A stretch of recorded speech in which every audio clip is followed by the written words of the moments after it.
O que você faria com 10 milhões de dólares? E com 10 trilhões? Para se ter uma ideia, com 10 trilhões de dólares você poderia se tornar dono da Saudi Aramco, da Apple, da Microsoft, do Google ou até mesmo da Amazon. Ou seja, qualquer uma das 5 empresas mais valiosas do mundo estaria sob seu comando. Mas a grande questão é, se você tivesse todo esse valor disponível na conta, compraria essas 5 gigantes ou compraria um pedaço de cada uma e mais outras milhares de empresas em todos os ramos? Pense comigo. Você pode apostar nos 5 grandes times do Brasil para ver quem ganha o brasileiro, ou você pode apostar uma fração bem menor em todos os times da competição. A realidade é que, seguindo a segunda opção, você inevitavelmente vai ganhar. E esse é um negócio da BlackRock, uma empresa de investimentos americana que detém 10 trilhões de dólares em ativo no mercado financeiro. Ou seja, de uma forma ou de outra, ela provavelmente tem um pedaço da sua marca favorita. Mas quem é a BlackRock? E com todo esse poder e dinheiro, por que você não sabe nada sobre ela?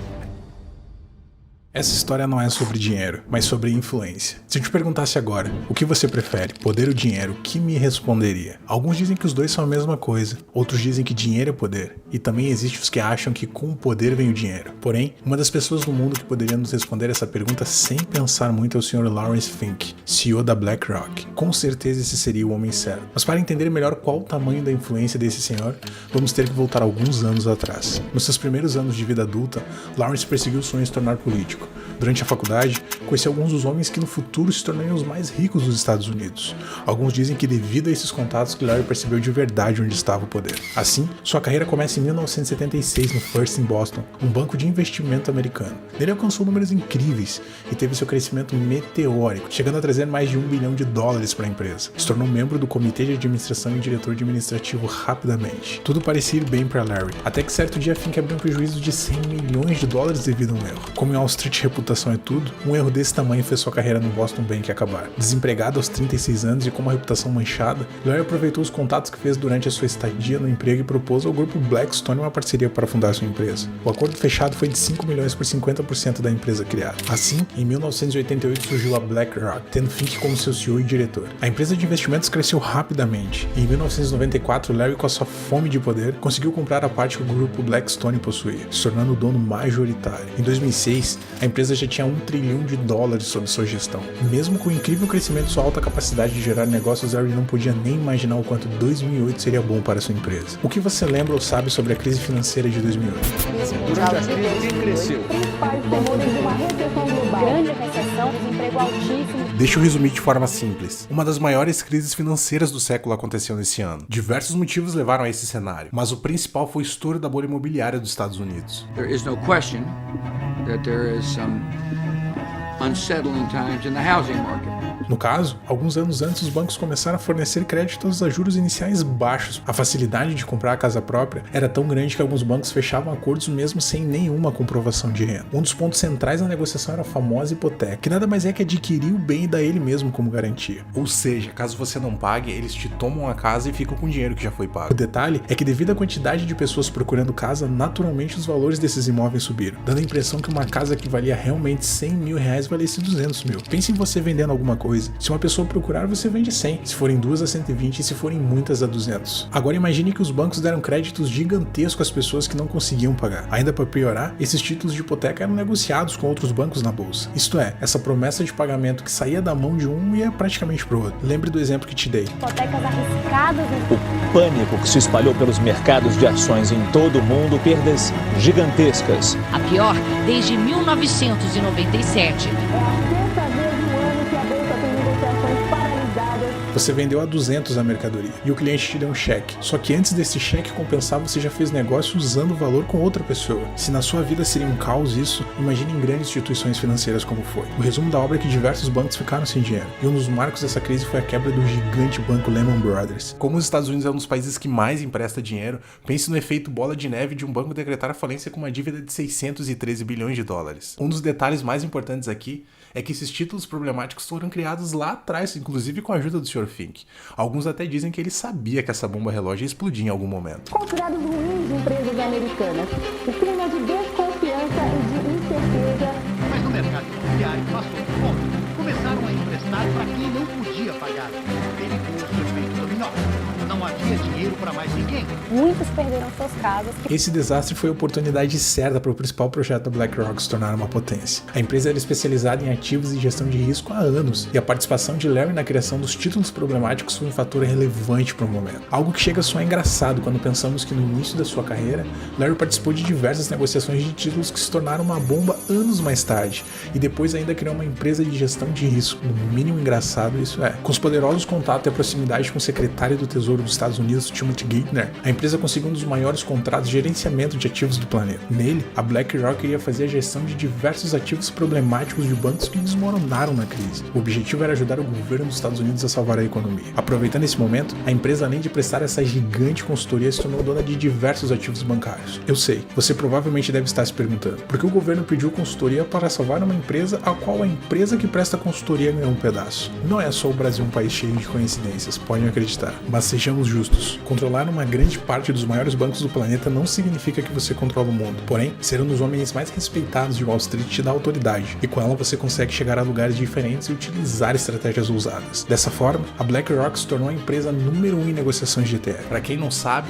ETFs são um tipo de investimento que foca em diversificação. É como se fosse uma cesta de ações de diversas empresas de um mesmo setor. Agora imagine o poder de uma empresa que tem participação ativa em diversas outras dentro de um mesmo mercado. É como eu disse no início desse vídeo, você pode apostar nos 5 principais times ou pode vencer de qualquer forma apostando em todos. A diferença aqui é que com essa aposta você terá direitos na tomada de decisão de um mercado inteiro. Agora que você já é o homem mais poderoso do coração financeiro do mundo, tem participação relevante em grandes bancos e empresas, o céu já não é mais o limite. Responde aí nos comentários qual que você acha que é o verdadeiro poder dos algoritmos. Agora deixa eu te contar uma coisa, qualquer empresa que queira realmente disputar uma posição no topo entende a potência que a tecnologia tem. No caso da BlackRock, seu maior trunfo foi a criação do programa de gerenciamento de ativos, o poderoso Aladdin, um sistema de gerenciamento de recursos amplamente utilizado por todos os grandes gestores do mundo. Explicando melhor, o Aladdin é uma plataforma de gestão de risco que faz diversos cálculos de probabilidade de situações para investimento. É como se ele pudesse enxergar o futuro. Ele cria diversos cenários e analisa como cada ativo vai valorizar ou desvalorizar para escolher o melhor investimento. A ideia é precificar o risco da operação na hora da aquisição. A expectativa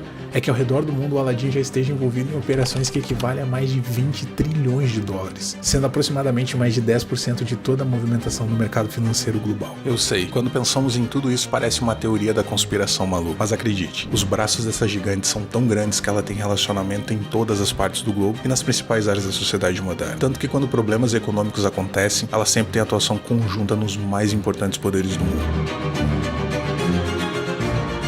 Durante essa crise, ela foi chamada pelo governo dos Estados Unidos para auxiliar na preservação da economia. Diversas empresas com dívidas milionárias tiveram que se manter fechadas e diminuir seu fluxo de dinheiro. A atuação da gigante foi novamente fazer uma consultoria para a criação de respostas efetivas e rápidas para auxiliar as empresas americanas a se manterem de pé. O porém aqui é que não só o governo americano tem laços com a BlackRock, o segundo país mais poderoso do mundo também tem, a China. Em 2020, a BlackRock foi aprovada pelo governo chinês para criar fundos de investimento no país, tornando-se a primeira empresa estrangeira a gerenciar ativos na região. O fato mais importante é que, como todos sabem, a China é um dos países mais fechados do mundo para receber grandes empresas americanas, e nem mesmo o Google opera lá. Também não podemos esquecer da Europa. A empresa detém uma boa quantidade de títulos públicos e diversos ativos em ramos de dependência dos governos europeus, como energia, petróleo, gás e transporte. Quando pensamos no poder dentro da sociedade, podemos perceber que existem 3 grandes atividades. Imagine um rei e suas tarefas. Ele administra o reino, ele cria as leis e ele julga os cidadãos. E isso até hoje é presente na nossa vida vivendo numa democracia. Estamos sob a imposição dos 3 poderes da República, o executivo, o legislativo e o judiciário. E se eu te contar que pode existir um 4º poder, e que quem domina ele pode manipular quase tudo que existe ao seu redor. A BlackRock sabe bem o poder que a comunicação tem, e esse é um dos principais motivos que faz com que você não escute falar muito dela. A empresa hoje tem uma boa parte dos principais grupos de jornalismo e comunicação do planeta, tendo poder sobre empresas como Google, Meta, Disney, Cast, Netflix, CNN, CNBC, Amazon e por aí vai. Ou seja, os principais meios de entretenimento e jornalismo têm influência direta da BlackRock. Assim, a pergunta que te convido a fazer agora é: se você fosse o maior predador do planeta, mostraria seu tamanho ou caçaria em silêncio? Quando pensamos no sistema como um todo, logo vem a ideia de diversos mecanismos feitos para nos impedir de sair do controle, ou melhor, para ficarmos nele. Em resumo, Todas essas regras e dificuldades que vivemos hoje são coisas criadas por homens mais poderosos para homens menos poderosos. Agora, quando você é um dos maiores gigantes do mundo, não há nada melhor que criar regras e ditar o ritmo da sociedade para se beneficiar. Sejamos sinceros, se você tivesse todo esse poder nas mãos, não faria o mesmo? Uma das medidas mais polêmicas que no mínimo levanta questionamentos é a criação do sistema ESG da BlackRock. A empresa define essa métrica como uma prática de incorporar informações nas decisões de investimento para ajudar a aumentar os retornos ajustados ao risco. Não existe uma abordagem única para todos, mas na BlackRock vemos isso como uma questão de disponibilizar pesquisas, dados e insights para todos os nossos gerentes de portfólio e trabalhar com eles para identificar possíveis aprimoramentos no processo e em todas as atividades do investimento. Deixa que eu te explico. Tudo isso quer dizer que a BlackRock criou uma métrica que mede elementos não financeiros, mas que no julgamento deles são essenciais para considerar na hora de investir. De forma bem grosseira, pela influência que a empresa tem e a importância do seu posicionamento dentro do mercado financeiro, podemos dizer que ela está querendo agir mais ou menos como um órgão de regulação. O interessante disso é que uma empresa que tem uma autoridade desse tamanho, influenciar um mercado inteiro dessa forma é no mínimo preocupante, principalmente pelas métricas que são levadas em consideração. O sistema ESG basicamente mede 3 elementos: o foco no desenvolvimento ambiental, as questões sociais e a governança. Sinceramente, acredito que isso sejam pautas muito relevantes para a sociedade se preocupar, visto que essas grandes corporações normalmente não estão muito preocupadas com o bem-estar das pessoas e da natureza. Dentro da definição que eu te mostrei, uma das coisas que mais chama a atenção é que a abordagem da métrica ESG não é única para todas as empresas. Ou seja, quando a principal empresa de investimento do mundo cria um sistema de avaliação para avaliar outras empresas, sem deixar claro qual que é o critério de igualdade para todas, ela pode supostamente se tornar um pouco controladora demais.